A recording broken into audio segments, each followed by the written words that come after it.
Trainer with Kilkenny Cats, the Premier County Tipperary won 63 All-Ireland titles. Kilkenny on 36, Tipperary slightly behind on 27. They're number 1 and number 3 on the Roll of Honour with Cork in between. Who will win today?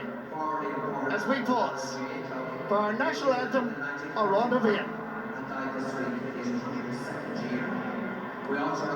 Right now, there's a minute's silence for John Coffey, All-Ireland medalist in 1945 from the Boherlahan Tuala Club. He was the oldest All-Ireland medalist. He was 102. Also for Billy Purcell from the Fenians Club, won All-Ireland medals in 82 and 83 with Kilkenny. For Billy Ryan O'Toole, Sean Tracy's club, he took ill and died at Tipperary's semi-final win over Wexford. And also for Jack Downey and Nicky Cooney of Clonmelo and Borris League, respectively.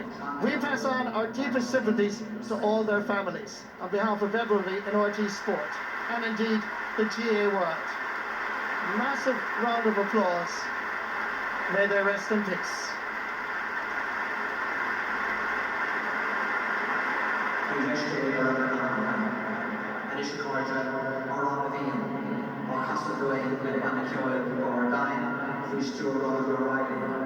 The anthem will also be signed by Stephen Dunn, conducted by Darren Byrne.